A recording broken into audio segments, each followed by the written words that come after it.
Now that's how you kick off a racing season right there in the land down under.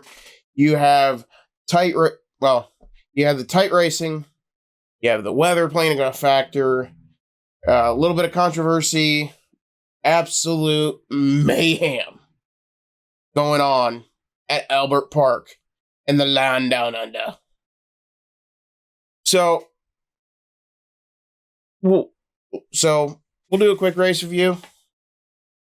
We'll talk about some moments, and we'll go on from there. But as many of you already know, I am Patriot Dylan. If you're watching on YouTube, make sure to like the video, subscribe to the channel, and hit the notification bell so you don't miss anything. If you are watching on X, make sure to hit the like button, follow, retweet, get this out to the masses. If you are watching on Rumble, make sure to like the video, follow, share it wherever you may be on social media. And if you're listening on podcast, thank you very much for joining. Make sure to follow, download, 5-star review. You know what to do. So, let's get into this. So, before we even get to lights out, we have a car spun out into the wall. Day is over before it's even started. I've had some Saturday mornings start like that, but you know. Anyway. So, Isaac Hadjar tries to gas it up, loses it, backs it into the wall, knocks the rear wing off. His day is over, and we don't even get to lap 1. Then, not too long after that, literally lap 1, you have, which one was it this time? It was Jack Doohan. He loses it in nearly the same spot as Isaac did. He loses it. Safety car out. Not too long after that, under safety car conditions, I might add, Carlos Sainz loses it and bends it into the wall. So, before we have finished a lap, 3 cars are out of this race. 7% of the field is gone before lap 1. I think I did that math right. Close to it. I don't know. Put the real math in the comment section. That way that gets corrected. But anyway, more importantly, the treacherous raining conditions, which we've seen a lot worse. I don't know why this was like so much worse. I really don't. But wow. The rainy conditions. We haven't even completed a lap, and we got 3 cars out. But before that mayhem got to where it was going, Max, starting from 3rd, got the jump, was able to get around Piastri, and then on the rolling restart, it was Lando, Max, and Oscar. And then you fast forward a little bit to lap 32. Well, it was before then. No, we'll get to that. But before that, Lando had been pulling away for quite a while, and then Max and Oscar, they're fighting it out, and then Max Verstappen, the great Max Verstappen, he makes a mistake, he locks it up. Oscar able to get around and actually run down Lando Norris. Oscar was gaining ground on Lando, and it was within a second of Lando. And then McLaren comes on the radio and says, and pretty much tells Oscar to back down. Oscar obliges, backs down, gets to about a 3-second gap, and McLaren's like, okay, you can fight now. He's like, so obviously in the end, this didn't cost McLaren the win, But that kind of stuff will cost them. Let him fight or no. It's also going to cause tension between the drivers, between the teams. It's how do I put it? McLaren, it feels like that rich kid that's gotten handed everything and he just keeps getting lucky. He has no idea what he's doing, but he's somehow hitting it every single time. That's what it feels like with Zach Brown under McLaren. The rich kid who has no idea what he's doing, he's just nailing it. He is just, by the grace of God, nailing every single time. And eventually, that luck is going to run out. We saw that in Brazil when it was raining and Max put on a clinic. So, for all you guys jumping over to the McLaren bandwagon, being like, oh, Lando, Oscar, they're the next greats and McLaren's the next superpower, blah, blah, blah, blah, blah. I don't think so. He may win a couple constructors titles while Red Bull and Mercedes, the two most stable teams, in my opinion, in F1, are in a pseudo rebuild. But we're looking at maybe year 2 of a 3-year stretch, maybe, where McLaren can win it. And that's not even including what Ferrari could possibly do, which we're going to get into that situation here in a minute. But so you got McLaren 1-2 cleared by like 15 seconds of Max. And then the former world champion, Fernando Alonso, he loses it, brings out a safety car. And it bunches it all back up. And then they come down, so when they come down, they go to slicks.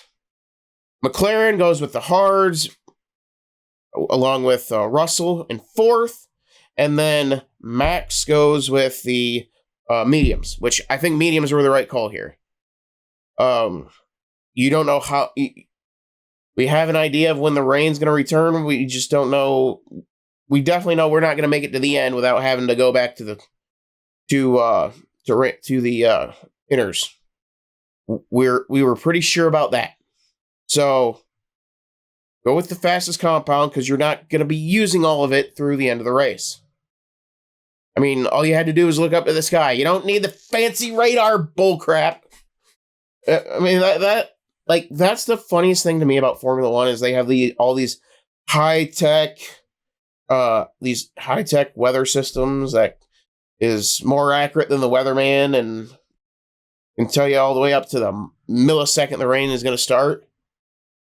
When you have a farmer out in the middle of nowhere looks up at the sky and is even more accurate. All you got to do is look up at the sky. Oh, yeah, it's going to be come down. It's going to be come down hard. So, the question does...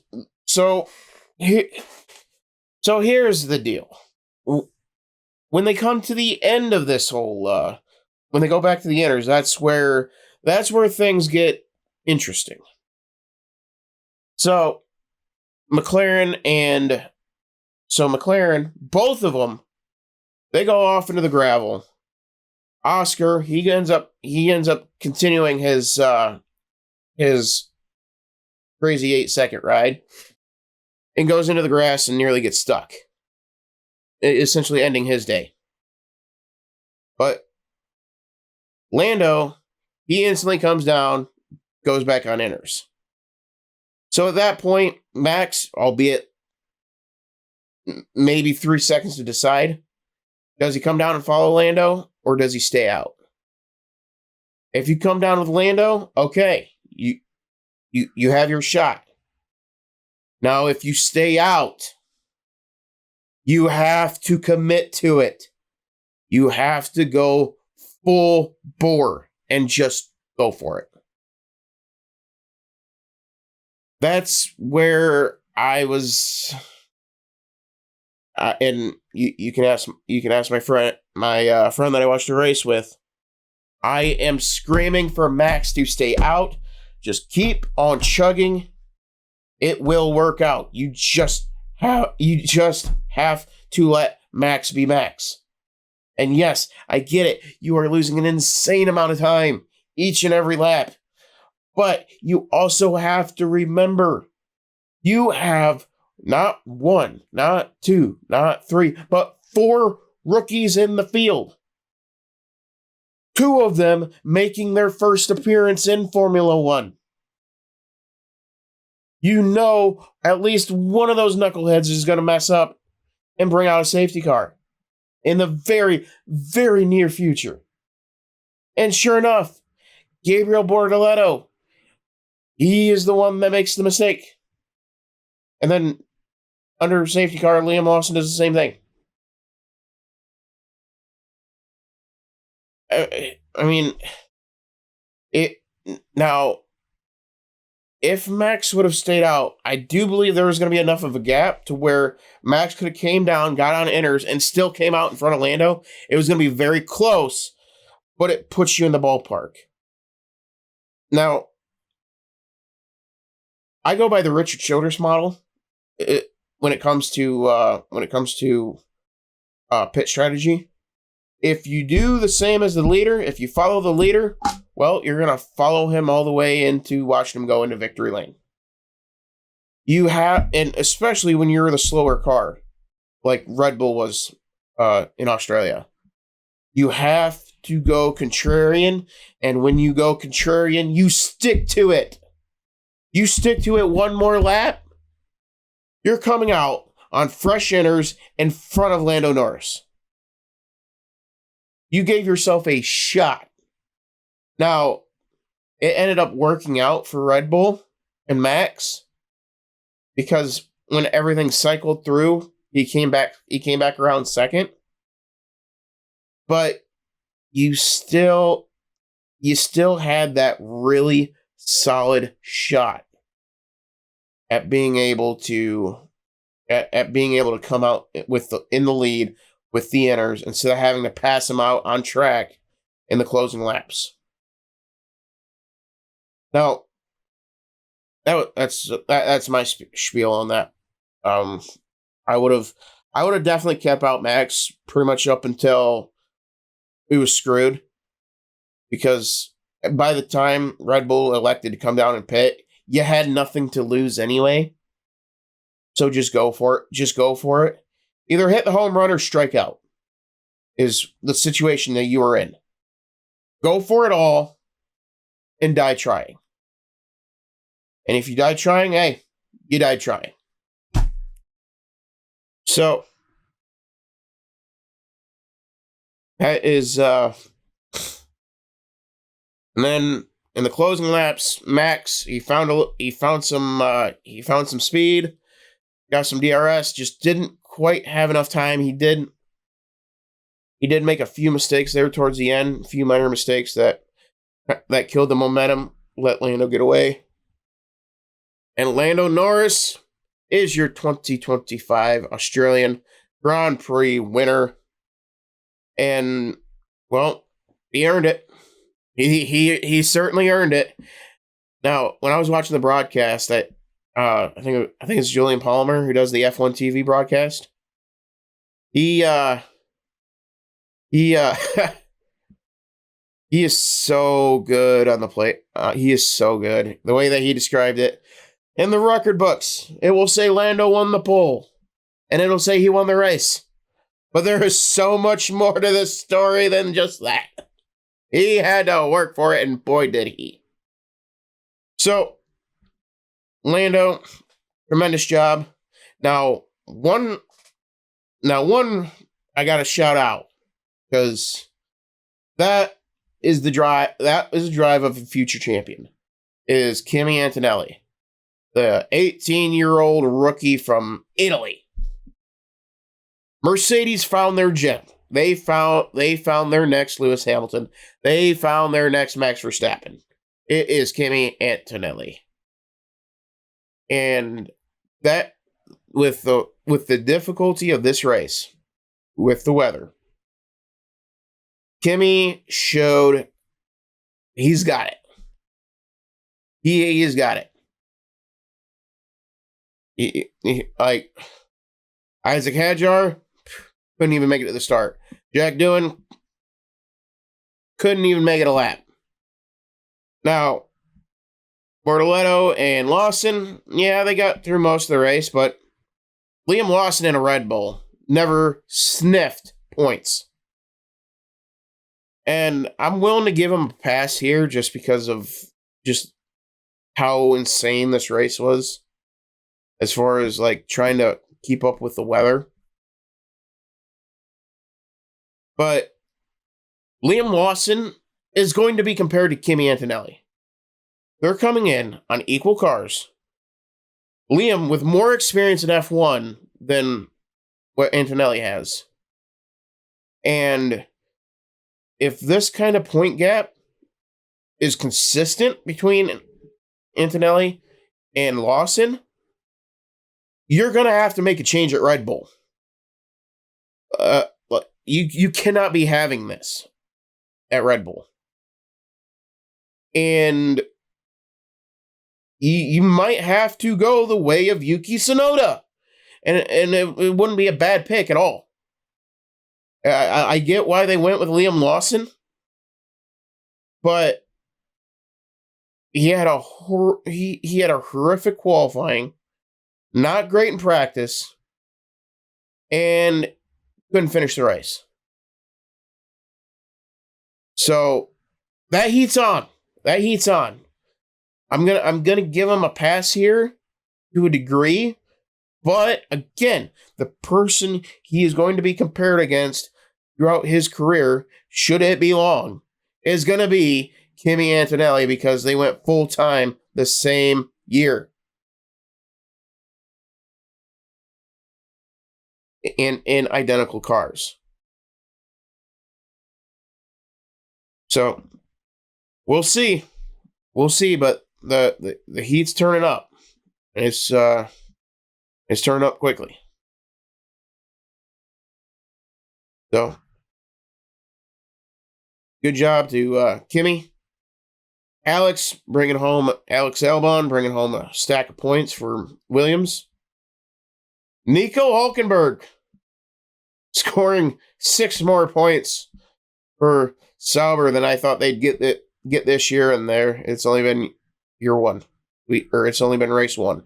So good for Kick. They got more points than I ever expected they get all year. And then you got the Ferraris. Man, they took a shot with Lewis Hamilton. And it almost makes you wonder what would have happened if they would have stuck to it and not came down for inners on that safety car. Yeah, it would have been a rough couple of laps. And if anybody would have been able to brave it, it would have been Lewis. But as soon as that track started drying out a little bit more, all of a sudden, Lewis is coming back. And he's coming back quick. He would have 4 laps with the DRS on hard tires. On prime hard tires. Makes you wonder what could have happened if he would have just braved it. And then Oscar, the hometown hero, had his... It came down for inners 1 lap too late for him. Unfortunate. Would have liked to see him win, but he didn't. But yeah. And then Haas only finishing on the lead lap just because of all the safety cars. So good for Haas. So next weekend they are in China. And it is a sprint weekend, and we all know how much I hate those. It's I get the excitement, but I I like the traditional race weekend. We don't need a 100-mile, what is that, like a 100-mile parade, essentially. Because nobody's going to be willing to go in and actually risk their car for something. Either way, it's going to be an interesting one. So we'll see how it all shakes out. I'm excited. I'm excited because this is going to be the first time. This is going to be the first time in a while that we're going to have a competitive race in China. Hopefully, we'll see how it goes. I know Max dominated here last year, and I will definitely be going back to watch a few races in the past for the preview, which that'll be coming out later this week. So, see, I'm trying to think if there's anything else that I wanted to get off my chest here. Let's see.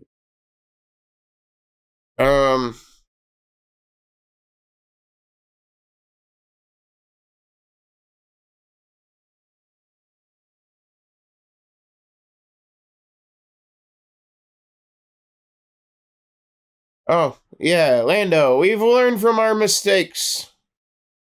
But you didn't. You got lucky. You got lucky that your mistakes, your mistake in this race didn't end up costing you. Yeah, the strategy was okay. It was just bad timing with the rain. It would have happened to anybody. But to have Oscar back off and then say, "Oh, okay, now you guys can fight now." It's like, it leads to some really weird chemistry there, and I'm getting a bad feeling that this is going to bubble over. Because we had, I think it was in Hungary, you have McLaren completely ruining Oscar's first victory by making Lando pull over and letting Oscar through with very weird threats. I mean, they haven't learned. And it's a little alarming to say to hear Lando say that, because there were, in my opinion, several errors made in strategy. It was just McLaren made less crucial errors. Or other teams didn't gamble just that little extra much. God, I probably need Gamblers Anonymous. For as much as I like gambling in Formula 1. On the strategy, not like DraftKings and stuff like that. But nonetheless, yeah. Hopefully, Red Bull goes back into realizing they have the greatest driver of our generation. And they need to take every advantage of his talents. And if that includes having to brave some tricky weather when everybody else isn't, you brave it. You go for it. You have Max freaking Verstappen, the Lion. Use him.